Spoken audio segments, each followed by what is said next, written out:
padat, cair dan gas. Kemudian untuk yang kelas 4 itu materinya kerjasama.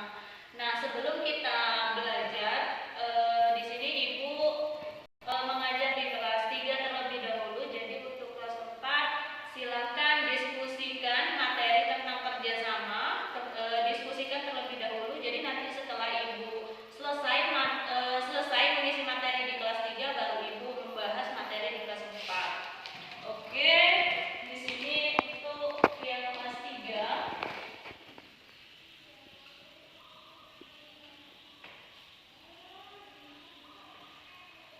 materi benda padat, cair dan gas.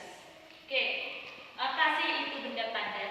Benda padat itu adalah benda yang padat, ya, bentuk dan memiliki bentuk dan volume. Benda padat itu dia tidak bisa berubah-ubah, meskipun dia dirubah, dia bentuknya akan tetap sama, ya. Contohnya ini spidol, ini merupakan salah satu contoh dari benda padat. Jadi meskipun dia diberdirikan, disampingkan, dia bentuknya akan tetap sama. Kemudian meja, kursi, papan tulis ini merupakan contoh dari benda padat, ya. Kemudian benda cair. Benda cair itu adalah benda yang berbentuk cair. Contohnya air, minyak, oli itu merupakan contoh dari benda cair. Nah, kalau benda cair itu bentuknya dia mengikuti sesuai dengan wadahnya. Kalau misalnya kita ambil contoh misalnya air. Air kalau kita taruh di dalam gelas, maka bentuknya akan seperti gelas. Tetapi kalau air kita taruh di dalam botol, maka bentuknya pun akan sama seperti botol. Jadi benda cair itu dia mengikuti bentuknya, ya, mengikuti wadahnya. Kemudian benda cair ini dapat mengalir dari permukaan dari dataran tinggi ke dataran yang rendah. Itu contoh dari benda cair. Kemudian untuk yang selanjutnya yaitu benda gas. Benda gas itu contohnya yaitu gas balon udara, ya. Itu merupakan salah satu contoh dari benda gas. Kemudian korek api juga merupakan salah satu contoh dari benda gas. Saya rasa materi untuk kelas 3 cukup. Kira-kira kalau ada yang belum paham, yang mau ditanyakan silahkan ditanyakan. Kalau tidak ada pertanyaan, tugas untuk kelas 3 sebutkan contoh-contoh dari benda padat, cair, dan gas. Itu untuk tugas kelas 3. Kemudian lanjut untuk yang kelas 4.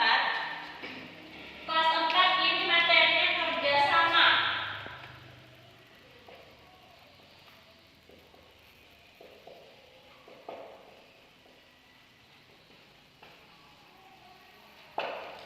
Nah, anak-anak sudah tahu belum tentang kerjasama? Kerjasama itu apa sih gitu? Nah, kerjasama itu kita sering melihat, ya, baik di lingkungan sekolah, mungkin di lingkungan rumah kita itu sering sekali diadakan kerjasama atau gotong royong, ya. Nah, kerjasama itu apa gitu? Kerjasama itu ya suatu pekerjaan yang kita laksanakan atau kita kerjakan secara bersama-sama. Itu yang namanya dengan kerjasama. Kerjasama itu memiliki manfaat yang sangat luar biasa. Misalnya dengan kerjasama kita bisa mempermudah suatu pekerjaan kita, ya.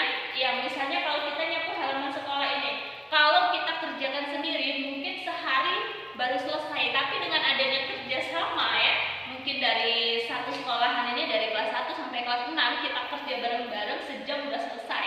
Nah, itu manfaat yang pertama dari kerjasama. Kemudian selain itu, manfaat dari kerjasama itu bisa mempererat tali persaudaraan kita. Misalnya kelas 1 dengan kelas 6, ya, mungkin kalian tidak saling mengerti. Dengan adanya kerjasama kita sering bertemu, jadi kita bisa saling kenal antara kelas 1, 2 sampai kelas 6. Nah, itu manfaat dari kerjasama dan juga pengertian dari kerjasama. Kira-kira sampai di sini ada yang mau ditanyakan? Yang belum paham silahkan ditanyakan. Kalau seandainya sudah paham, lanjut ke tugas. Tugasnya untuk hari ini yaitu apa pengertian kerjasama dan manfaat dari kerjasama. Itu tugas untuk kelas 4.